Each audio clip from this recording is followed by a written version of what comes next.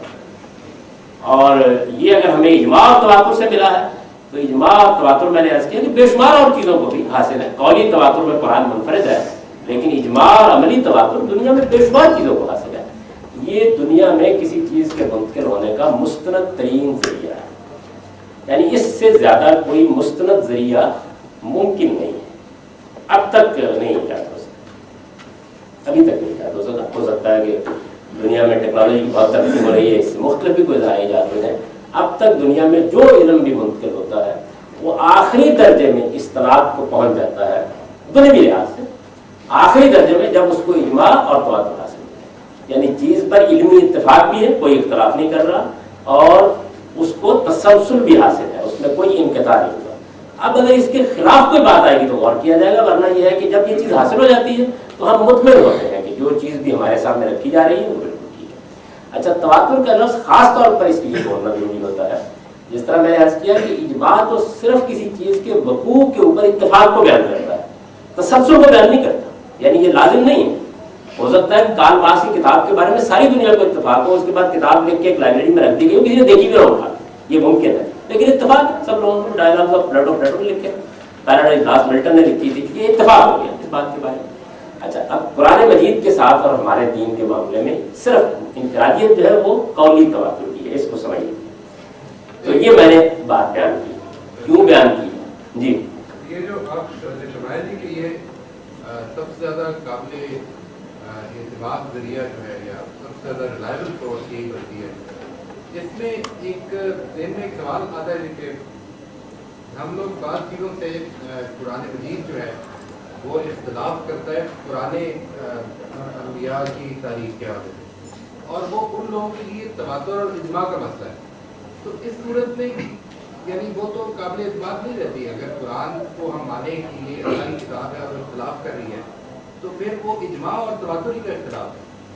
تو اس صورت میں وہ اس کی ریلائبلٹی ختم ہو جاتی ہے. جو مثال آپ کے ذہن میں بیان کرتے ہیں اسی کو تفسیر کہتے ہیں جواب کے نہیں, مثال کے طور پر تورات جو ہے اس پر اجماع ہے کہ حضرت موسیٰ پر نازل ہوئی, اور اس میں ایک تواتر کا پرابلم ہے کہ جو حضرت موسیٰ کے فوراً بعد وہ انقطاع پیدا ہو گیا. تواتر حاصل نہیں ہے, مثال تو وہ دینا, اجماع تو ہو سکتا ہے. لیکن حضرت مسیح کا جو معاملہ ہے صلیب کا, میں یہ کہہ رہا ہوں کہ آپ مثال بولتے ہیں کہ جو آپ دینا چاہتے ہیں تورات پر وہ سوال صادق نہیں آتا. تورات کو تواتر حاصل نہیں ہے, تواتر بات ختم ہو جاتی ہے. یہاں پہ تو ایک پرابلم آ گئی تواتر کی, بلکہ اجماع بھی حاصل نہیں ہے. یہ اجماع نہیں ہے اس وقت تورات کے بارے میں کہ یہ جو ہے یہ اوریجنل نسخہ اس کا ہے, یہ اجماع نہیں ہے.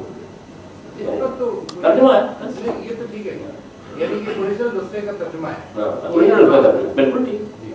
اب حضرت مسیح کی جو پرابلم ہے جی, ہمارے جو اعتراضات ہیں وہ تو ہوتے ہیں نا کہ ترجمہ تو بھی میں نے قرآن مجید کا آپ کو سنا ہے, ترجمہ پہ ترجمہ ہی ہے. صلیب ہونے کی جو پرابلم ہے اس میں اگر ہم اجماع کی وہی تاریخ کے اس سے کوئی اختلاف نقل نہیں ہوا اور جتنے لوگوں کی رائے نقل ہوئی ہے وہ پازیٹیولی اس کو سپورٹ کرتی ہے, تو کرسچینٹی کی تاریخ میں اس صلیب کے واقعے سے کوئی اختلاف نقل نہیں ہوا. بہت اچھا سوال کیا, یہی سوال آپ کو کرنا چاہیے. پہلے تو یہ بات سمجھ لیجیے کہ تواتر کا لفظ اس پر مت بولیے, اس لیے کہ یہ خبر ہے. تواتر تو یا عمل کو حاصل ہوگا یا کلام کو حاصل ہوگا, تواتر تو حاصل ہو نہیں سکتا, خبر ہے. اس لیے یہ بھی سمجھ لیجئے کہ خبر متواتر ایک اور چیز ہے اور قولی و عملی تواتر ایک بالکل الگ چیز ہے. خبر متواتر کا مطلب یہ ہوتا ہے کہ ایک بہت بڑی تعداد وہ خبر بیان کر رہی ہے. اصل میں یہ اجماع ہی کی ایک ذرا نچلی قسم ہے، یعنی جو خبر متواتر ہے یہ بالکل الگ چیز ہے. تو یہ جو آپ بیان کر رہے ہیں یہ خبر ہے جس کے اوپر ایک دنیا کا اجماع ہے، یہ ٹھیک ہے بات. لیکن اس کے لیے جو تواتر کا یہاں لفظ بولا گیا قولی اور عملی، وہ تو اس پر بولا ہی نہیں جا سکتا. یہ بات واضح ہو گئی. اچھا اب اجماع یہ بالکل ٹھیک ہے، اور اجماع بھی ایک بڑا مستند ذریعہ ہے. سوال یہ قرآن نے کیا کہا ہے؟ قرآن نے اس خبر کی حقیقت کو چیلنج کیا ہے، وجود کو چیلنج نہیں کیا. یعنی قرآن نے یہ نہیں کہا قرآن مجید نے کہ یہ جو معاملہ یا واقعہ ہوا تھا وہ واقعہ ہی تم غلط رپورٹ کر رہے ہو. یہ قرآن نے کہیں نہیں کہا. قرآن یہ کہتا ہے کہ جو واقعہ ہوا تھا تم نے اس کو ویسے ہی دیکھا لیکن حقیقت میں وہ ویسے نہیں. یہ کہتا ہے. یہ تو قرآن مجید یہود کے بارے میں کہہ رہے ہیں. شبہ لہم، کیا ان کے حواریوں کے معاملے بھی ایسا ہو گیا؟ ایسا ہی، یعنی خود ان کے حواری جو ہے ان کا بارے میں جو کچھ ہمیں انجیل سے معلومات حاصل ہوتی ہیں اس سے معلوم ہوتا ہے کہ خود ان کے لیے بھی یہ پھر ایک بڑا دلچسپ سوال ہے. اور یہ قرآن میں اس کی بڑی عمدہ مثالیں ہیں بعض کہ اللہ تعالیٰ جس وقت تطہیر اور تزکیے کا عمل کر رہے ہوتے ہیں، ایک تطہیر قرآن اور معنی میں استعمال کرتا ہے، وہ میں آگے بیان کروں گا اسے. جب وہ عمل کر رہے ہوتے ہیں، یہ میں عمل کر رہے ہوتے والی تطہیر بول رہا ہوں، یعنی ایک خاص گروہ کے لیے قیامت برپا کر کے نیکوکاروں اور بدوں کو الگ کر رہے ہوتے ہیں، تو ایک امتحان ان کا ہو رہا ہوتا ہے جن کو وہ راندہ درگاہ قرار دے رہے ہوتے ہیں، اور ایک امتحان ان کا ہو رہا ہوتا ہے جو ماننے والے ہوتے ہیں، اور ان کے لیے بھی چیزیں مشتبہ ہوتی ہیں. یعنی قرآن مجید نے اس کی نفی نہیں کی، تو ان کے لیے بھی معاملہ مشتبہ ہو گیا اور بہت اشتباہ میں وہ پڑے اس معاملے میں. یہاں تک کہ انجیل ہم کو بتاتی ہے کہ حضرت مسیح کو بھی انہیں آگے اطمینان دلانا پڑا کہ یہ مجھے کچھ نہیں ہوا، اور وہ بھاگ گئے اور انہوں نے کہا کہ میں تمہیں مچھلی کھا کے دکھاتا ہوں، میں روح نہیں ہوں. یعنی یہ اشتباہ تو خود ان کو بھی لاحق ہو گیا. تو قرآن نے اس میں بھی نفس واقعے کو چیلنج نہیں کیا. اگر وہ نفس واقعے کو چیلنج کر دیتا تو پھر آپ کے سوال بنتا. وہ تو کہتا ہے کہ جو کچھ ہوا اس کی حقیقت جو ہے تو تم لوگوں کو معلوم نہیں ایسا ہوا. مثلا ہم سب نے دیکھا کہ بھائی افضال صاحب اپنی کرسی سے اٹھے اور آسمان پہ تشریف لے گئے، یہ واقعہ تو ہم نے دیکھا. اب ایک آدمی آگے بتاتا ہے کہ یہ اصل میں نظر بندی ہوئی آپ کی، یہ جادو تھا. تو اس کی رپورٹنگ میں کوئی مسئلہ نہیں. ابھی میں نے پچھلے دنوں وہ دیکھا جس میں اس نے لبرٹی جو ہے اسٹیچو آف لبرٹی کو غائب کر دیا. سینکڑوں ہزاروں لوگ سامنے کھڑے، تو ظاہر ہے کہ وہ ایک خاص فن ہے جس کے ذریعے سے اس نے بہت سے لوگوں کو اس زمین میں مبتلا کر دیا. کیمروں کے لیے بھی غائب ہو گیا، روشنیوں کے لیے بھی غائب ہو گیا. اس کی ویڈیو بنی ہوئی، آپ اس کو دیکھیے آدمی پریشان ہو جاتا ہے کیا ہو گیا، دیواریں چین میں سے گزر گیا. تو یہ مظاہرہ اس نے کیا، ہزاروں لوگوں کے سامنے کیا. ہیلی کاپٹر بھی اڑ رہے تھے، طیارے بھی اڑ رہے تھے، سب فن ہے. اب اس کے بعد جو واقعہ ہے، کل کو ایک آدمی یہ کہتا ہے کہ نہیں اسٹیچو آف لبرٹی غائب نہیں ہوا، تو اصل میں وہ اس فن کو چیلنج کر رہا ہے، خبر کو چیلنج نہیں کر رہا. تو قرآن نے حضرت مسیح کے بارے میں خبر کو چیلنج نہیں کیا. وہ یہ کہتا ہے کہ نہیں تم لوگوں کو شبہ ہوا، ولیکن شبہ لکم، تم لوگوں کو اشتباہ ہو گیا، اصل میں واقعہ یہ حقیقت کا. اور کوئی مثال دے میں اس میں ایک بڑی امپورٹنٹ چیز ہوتی ہے کہ گویا وہ جو بیان کرتے ہیں وہ بالکل صحیح بیان کرتے ہیں. جی بالکل ٹھیک بات ہے. ہم یہ باتیں مانتے ہیں. ہم نے ان کو کیا کہا، ہمارے پروردگار نے یہ بتایا کہ تم لوگوں غلط فہمی ہوئی. یعنی وہ اللہ تعالیٰ نہ بتاتے تو 575 76 تک 610 تک جب تک یہ قرآن میں یہ معاملہ نہیں ہوا ساری دنیا نہیں مانتے. آپ کے قرآن نے اس نفس واقعہ کو چیلنج نہیں کیا. وہ تب وہ کہتا ہے کہ نہیں تم لوگ بالکل جھوٹ بول رہے ہیں، یہ واقعہ کوئی نہیں، ایسا نہیں ہوا. ہمارے لیے معاملہ مشتبہ کر دیا. جب بیچاروں کے لیے مشتبہ کر دیا گیا تو پھر وہ ہو گیا مشتبہ. اگر ان کے اعتبار سے دیکھا جائے تو وہ یہ قولی تواتر ہی بنتا ہے کیونکہ ان کے تو سارے لوگ اس کو مان رہے ہیں. میں نے اس کو چیلنج نہیں کیا. ٹھیک اجماع ہے اس میں تو کوئی شبہ ہی نہیں. یعنی اجماع کے وقوع پر کوئی شبہ نہیں ہے. اللہ تعالیٰ نے اس کی حقیقت واضح کر دی. یہ ایسے ہی ہے جیسے مثال کے طور پر اللہ تعالیٰ کی ایک کتاب نازل ہو اور اس میں یہ بتایا جائے کہ یہ جو تم لوگوں کا بڑا اتفاق ہے نا، محمد رسول اللہ آئے تھے اور انہوں نے ایک کتاب دی تھی، یہ تو اصل میں ایک مظاہرہ تھا فرشتوں کا. ایسا بات نہیں ہوا بھائی، اس سے وہ اجماع کچھ بھی نہیں ہوا. یعنی ہمارے ساتھ ہاتھ ہو گئے، واردات ہو گئی، بس یہ اس کا مطلب یہ ہے. اس سے وہ اصل جو اصول ہے اس کو کچھ نہیں ہوتا. تو میں یہ کر رہا تھا کہ یہ دین، آپ دیکھیے میں نے الفاظ یہ استعمال کیے ہیں، رسول اللہ صلی اللہ علیہ وسلم سے یہ دین آپ کے صحابہ کے اجماع اور قولی و عملی تواتر سے منتقل ہوا، اور 2 صورتوں میں اس امت کو ملا ہے، قرآن مجید، سنت. میں نے پچھلے لیکچر میں وضاحت کر دی تھی کہ میں اس کی جگہ دین ابراہیمی کی روایت یہ لکھ دیتا، لیکن چونکہ یہ اصطلاح معروف ہو چکی ہے تو میں نے مناسب نہیں سمجھا اس کو خام خواہ فتنے کا موضوع بنانا. مدعا وہی ہے، لفظ کو بولا جا سکتا ہے انبیاء علیہ السلام کا دین یا انبیاء علیہ السلام کا طریقہ، جس کی رسالت میں آپ صلی اللہ علیہ وسلم نے تصویر کی. آگے اس کی فنی تعریف آ جائے گی، وہ ہم آگے جائیں گے. اس وقت مجھے آپ کو یہ بتا رہا ہے کہ اصل میں یہاں میں کیا اختلاف کر رہا ہوں لوگوں سے. تو اگر ڈاکٹر اگر طارق صاحب نے آپ کو دے دیا ہے، ایک مجھ کو دے دیجیے.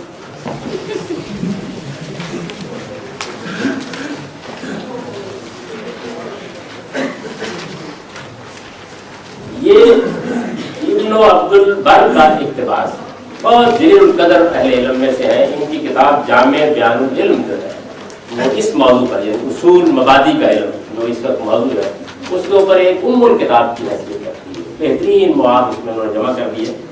اس میں سے یہ اقتباس کیا گیا ہے، جس کا عربی متن بھی یہاں موجود ہے آپ کے سامنے. اس کا اردو ترجمہ بھی موجود ہے اور انگریزی ترجمہ بھی موجود ہے. یہ میں بتانا چاہتا ہوں کہ جو ہمارے سلف خلف کے علماء ہیں، وہ جب یہ جملہ جو میں نے لکھا ہے اس کی جگہ کہتے ہیں، اس کو پہلے آپ سمجھ لیجیے پھر اس میں چلتے ہیں تاکہ یہ معلوم ہو جائے کہ وہ کیا کہتے ہیں. یہ دیکھیے، اس کو میں اردو میں پڑھ رہا ہوں. پہلے انہوں نے بیان کیا کہ معلومہ اصول العلم فالکتاب والسنہ، یعنی علم کی بنیادیں قرآن اور سنت. یہ تو وہی بات ہوئی، یعنی 2 صورتوں میں ملا ہے قرآن اور سنت، یہاں کوئی اختلاف نہیں، قرآن اور سنت ہے. جی، وہ مراد اس سے دین کا علم ہے، یعنی مراد اس سے دین کا علم ہے. یہ سیاق میں والوں کی کتاب کا موضوع یہی ہے، جامع بیان العلم، یعنی اللہ کا جو علم ہم کو حاصل ہوا ہے، اللہ تعالیٰ نے جو ہم کو نالج دیا ہے، اپنی ہدایت دی ہے، تو وہ کیا ہے. علم کی بنیادیں قرآن اور سنت ہے. اما اصول العلم فالکتاب والسنہ. یہ تو ٹھیک. اب آگے دیکھیے کہ انہوں نے قرآن کے بارے میں کوئی بات کرنی مناسب نہیں سمجھی. وجہ کیا ہے؟ اس کی وجہ یہ کہ قرآن پر کسی بحث کا سوال نہیں، یعنی وہ اجماع سے منتقل ہوا ہے، وہ تواتر سے منتقل ہوا ہے، اس پر قولی تواتر ہے، یہ چونکہ مسلمہ ہے اور اس کو وہ جگہ جگہ بیان کر چکے ہیں، تو یہاں جو بات ان کو کہنی ہے اس کی وجہ سے اس کو انہوں نے دہرایا ہے. وہ تو ہے ہی. اب وطن قسم و سننا قسم ہے. سنت 2 قسم کی، یعنی قرآن مجید کے بارے میں تو یہ متفق علیہ بات ہے کہ وہ اجماع اور قولی تواتر سے منتقل ہے، یعنی اس میں بحث نہیں کوئی.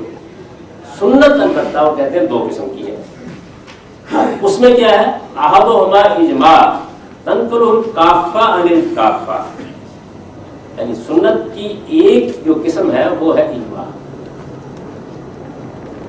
یہ عربی زبان میں بیان کرنے کا طریقہ ہے، اور انہوں نے کیا کہ لٹرل ترجمہ کر دیا ہے. مطلب یہ کہ سنت کی ایک قسم وہ ہے جو ہمیں اجماع سے ملی، تو سنت کی ایک قسم وہ ہے جو ہمیں اجماع سے ملی ہے. اچھا، یا وہ اجماع کو بیان کرتے ہیں جو لوگوں کی ایک پوری نسل سے دوسری نسل کو منتقل ہوا ہے. تنقل الکافہ عن الکافہ، یہ کیا چیز ہوئی؟ یعنی وہ اجماع ہے جو متواتر بھی ہے، یعنی جس میں ایک کے بعد دوسری نسل اس کو عکس کرتی آ رہی ہے. وہ کہتے ہیں فہذا من الحجج القاطعہ للآثار، یہ ایک ایسی مضبوط حجت ہے، یعنی ایسی مضبوط دلیل ہے جس سے قطع عذر ہو جائے. یہ بیان کرنے کا طریقہ ہے. میں نے بیان کیا نا کہ ہمارے پاس مستند ترین علم جو پہنچتا ہے تو وہ اجماع سے پہنچتا ہے اور تواتر سے پہنچتا ہے.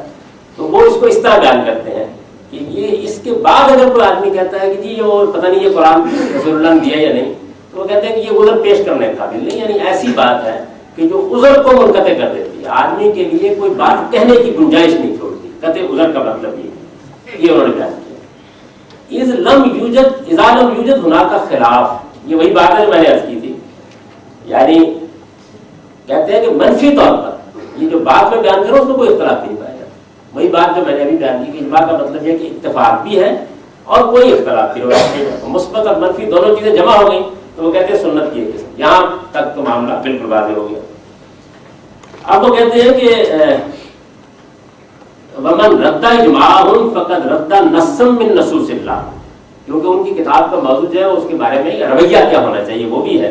تو انہوں نے یہ جملہ اس لیے لکھا کہ جس نے اس طرح کے اجماع کو، مسلمانوں کے اس طرح کے اجماع کو رد کر دیا، اس نے گویا اللہ کی نصوص میں سے ایک نص کو رد کر دیا. یہ اس پہ زور دے رہے ہیں کہ یہ بات اتنی مستند ہو جاتی ہے، اتنی قطعی ہو جاتی ہے، اتنی واضح ہو جاتی ہے کہ جیسے اللہ تعالیٰ کے ایک متعین حکم کو، نص کو اس نے رد کر دیا.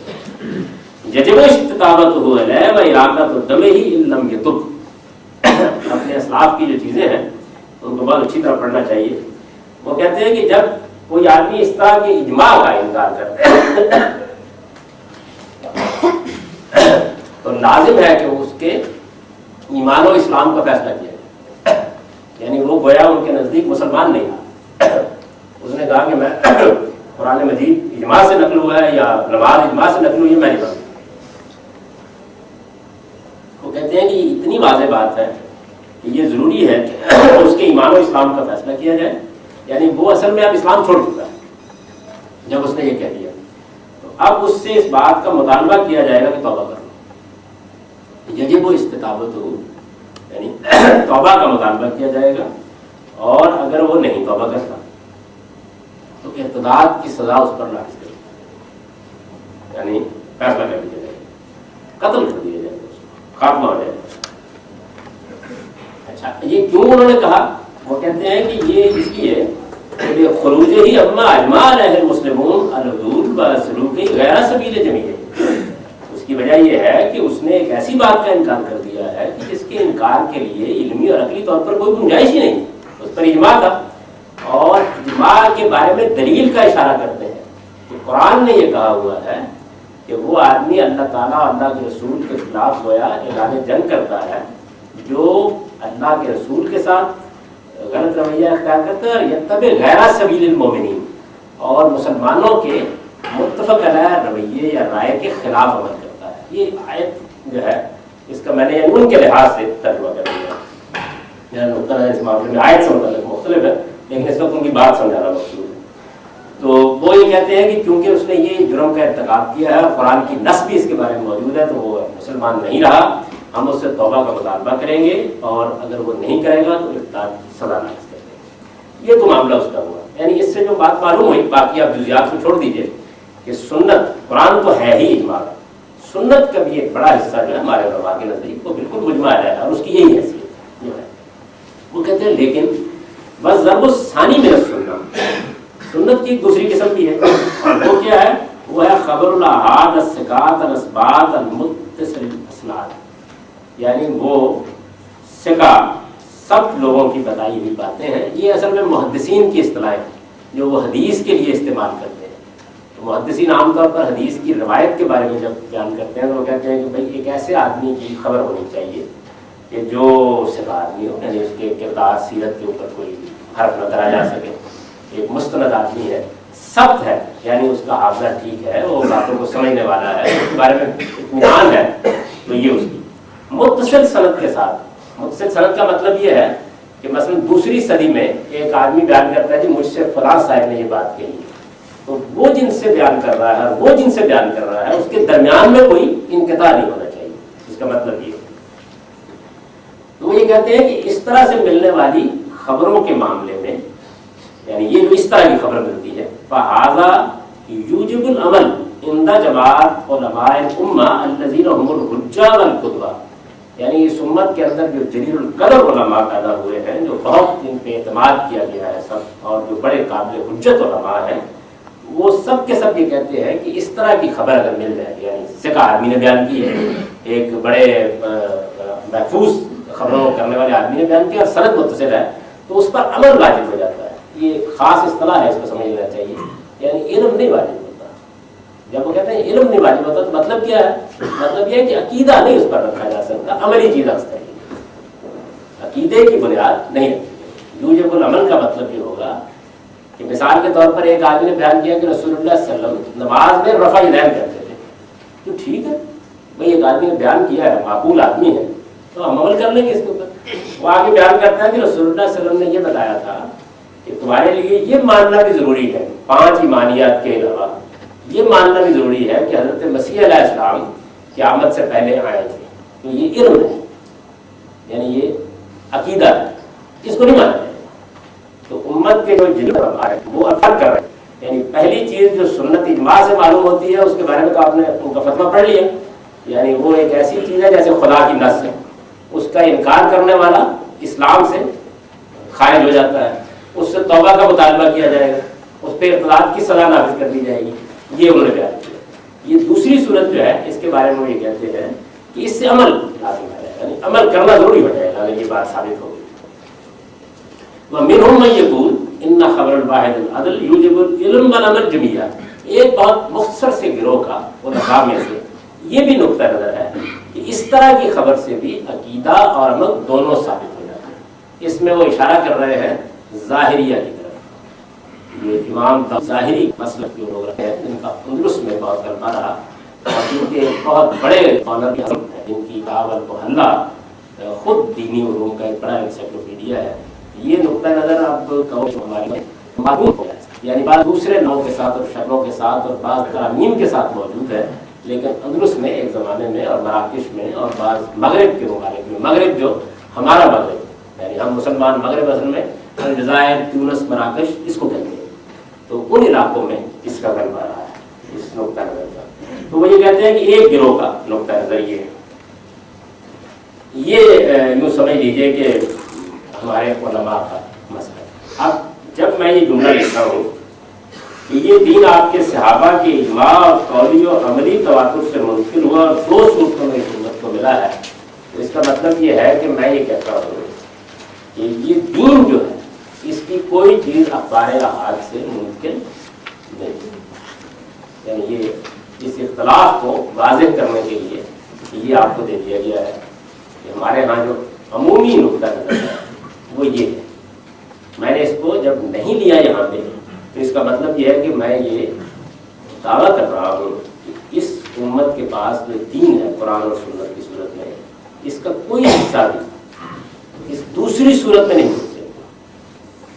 میری بات واضح ہوگی اس یہ میں کہہ رہا ہوں. یعنی یہ فرق سمجھ لیجیے. وہ کہتے ہیں کہ قرآن تو اجماع سے منتقل ہوا ہے، سنت کا بھی ایک بڑا حصہ اجماع سے منتقل ہوا ہے، لیکن اس کا ایک حصہ ایسا ہے جو اخبار احاد سے بھی منتقل ہوا ہے. اور اخبار احاد کا مطلب ہے نہیں 1 یا 2 آدمیوں نے کوئی بات بیان کر دی ہے. تو میں یہ کہتا ہوں کہ نہیں، ایسا نہیں ہوا. یہ دین سارا کا سارا اس میں کوئی چیز بھی نکالی نہیں جا سکتی. یہ آپ کے صحابہ کے اجماع اور قولی و عملی تواتر سے منتقل ہوا اور 2 صورتوں میں اس امت کو ملا ہے، قرآن مجید اور سنت. وہ بھی یہی کہتے ہیں کہ قرآن مجید اور سنت. یہ تو صرف بیان کا فرق ہے، لیکن یہ کہ میرے نزدیک سارا دین اجماع سے ملا ہے، یعنی جو مستند ترین ذریعہ دنیا میں ہو سکتا ہے اسی سے ملا ہے. اور بلکہ اس ذریعے کے اوپر 2 چیزوں کا اضافہ ہوا ہے، ایک قولی تواتر، ایک عملی تواتر، جس نے کسی شبہ کی گنجائش نہیں چھوڑی. قرآن قولی تواتر، سنت عملی تواتر سے. تو اس وجہ سے اس میں کوئی چیز بھی ایسی نہیں کہ جو خبر واحد سے منتقل ہوئی ہو. یہ خبر واحد وہی چیز ہے جس کو ہم حدیث کہتے ہیں. یعنی ساری حدیثیں اصل میں حدیث تو کہتے ہیں نا ہم کہ رسول اللہ کی بات ہے، لیکن منتقل ہونے کے ذریعے کے لحاظ سے یہ کیا ہے؟ خبر واحد. یعنی اصطلاح میں، فنی اصطلاح میں اس کو خبر واحد کہا جاتا ہے کیونکہ یہ روایتیں تواتر کے درجے تک کوئی ایک بھی نہیں پہنچتی، سب کی سب ایسے 2 4 5 لوگ. خبر واحد کا مطلب یہ نہیں ہوتا کہ ایک آدمی بیان کر رہا ہے، یعنی وہ اصل میں اصطلاح ہے، ایک ٹرم ہے جس کا مطلب یہ کہ اجماع اور تواتر حاصل نہیں. اس کے بعد 5 بیان کر رہے ہوں، 7 بیان کر رہے ہوں، پھر وہ خبر واحد ہی ہے اصطلاحی طور پر. تو یہ گویا میں نے آپ کے سامنے ابن عبد البر کے حوالے سے، یہ ابن عبد البر کی رائے نہیں ہے، یہی تمام امت کے علماء کی رائے ہے. یہ انہوں نے نقل کیا ہے اس کو. ان کی کتاب چونکہ بڑی کتاب ہے اور عمومی کتاب کی حیثیت رکھتی ہے اور بیان بھی بہت عمدگی سے کیا ہے. یعنی یہ اندازہ ہو گیا کہ بہت واضح طریقے سے انہوں نے اس موقف کو بیان کیا. تو یہ جناب وقت کا انداز ہو گیا ایسے ہی 5-6 منٹ ہے. اچھا اب اس کے بعد میں نے دونوں کو ڈیفائن کیا ہے، قرآن مجید اور سنت. یعنی پہلے یہ بیان کر دیا اور اس کے بعد بیان کیا. قرآن مجید کے بارے میں ہر مسلمان اس حقیقت سے واقف ہے کہ یہ وہ کتاب ہے. اچھا آپ دیکھیے صحابہ کے اجماع سے منتقل ہوا اور صحابہ کے اجماع کے بعد بھی انقطاع ہو جا سکتا تھا, نہیں پھر اس کے بعد مسلمانوں, ہر مسلمان اس بات کے بعد مسلمانوں کا بھی اجماع ہے. یعنی صحابہ کا جو اجماع تھا وہ اتنا ہو جاتا تب بھی ٹھیک تھا, یعنی تاریخی طور پر بات ثابت ہو گئی. لیکن اس کے بعد کیا ہے, ہر مسلمان اس بات سے واقف ہے کہ یہ وہ کتاب ہے جو اللہ تعالیٰ نے انسانوں کے لیے اپنے آخری پیغمبر محمد صلی اللہ علیہ وسلم پر نازل کی ہے, اور جو اپنے نزول کے بعد سے آج تک, یہ جملہ اصل میں اس تواتر کو بیان کرتا ہے, یعنی کبھی انقطاع نہیں ہوا, اور جو اپنے نزول کے بعد سے آج تک امت مسلمہ کے پاس امت کی طرف سے, یعنی ایک اجماع تھا صحابہ کا, اب اس کے بعد کیا ہوا ہے, امت بھی اس پر پوری طرح متفق ہے. امت کے پاس امت کی طرف سے بالاجماع اس صراحت کے ساتھ موجود ہے کہ یہی وہ کتاب ہے جو محمد صلی اللہ علیہ وسلم پر نازل ہوئی تھی, اور جسے آپ کے صحابہ نے اپنے اجماع اور قولی تواتر کے ذریعے سے پوری حفاظت کے ساتھ بغیر کسی ادنیٰ تغیر کے دنیا کو منتقل کیا. یہ آپ اس جملے کی معنویت سمجھ لیجیے, اس کا مطلب کیا ہے, اس کا کام دہرایا نا میں نے, یعنی مطلب یہ ہے کہ یہ بات کہ یہ صحابہ کے اجماع سے منتقل ہوئی ہے, اور یہ بات کہ یہ صحابہ کے اس پر بھی اجماع, یعنی ایسا ہو سکتا تھا کہ صحابہ کے اجماع کی خبر ہم کو کسی ایک مورخ سے مل جاتی, اس پر بھی اجماع ہے. اور یہ چیز جو ہے یہ اس امت کے اندر بالکل, یعنی یہ بات دہرائی ہے, اس کا مطلب یہ ہے کہ ایک مرتبہ صحابہ نے اجماع سے اس کو منتقل کیا, ان کے قولی اور عملی تواتر سے منتقل ہوا, 60 ہجری میں وہ کم و بیش دنیا سے ان کا نظم ختم ہو گیا. اس کے بعد کیا ہوا, یعنی اس کے بعد بھی نہ اس تواتر میں انقطاع ہوا نہ اس اجماع میں انقطاع ہوا. تو یہ گویا اس قرآن کے منتقل ہونے کی شکل یہ ہے. اور سنت سے کیا مراد ہے, اس سے میرا خیال ہے کہ اگلی دفعہ بحث کی قرآن مجید کے بارے میں تو کوئی زیادہ بحث نہیں, یہ صرف ایک ٹیکنیکل جملہ ہے, اس کو بہت اچھی طرح سمجھ لینا چاہیے. یعنی اس کو بیان اس طرح کیا گیا ہے کہ یہ دونوں پہلو اس میں بات ہے.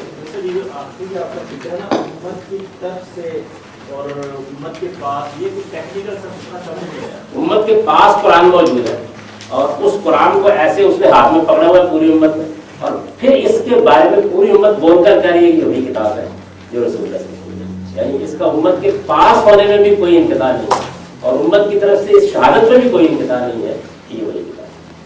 پائی کہاں جاتی ہے, پاس اس کو بیان کر رہا ہے, امت کے پاس ہے. یعنی ایسا نہیں ہے کہ امت یہ تو کہتی ہے کہ ہاں یہ اللہ کے پاس نہیں, یہ اس حیثیت سے موجود ہے. تو اب انشاءاللہ عزیز اگلی جمعرات کو آپ چھٹی کریں گے, اور ظاہر جب چھٹی ہوتی ہے تو آدمی بہت خوش ہوتا ہے. ہم خوش نہیں ہیں.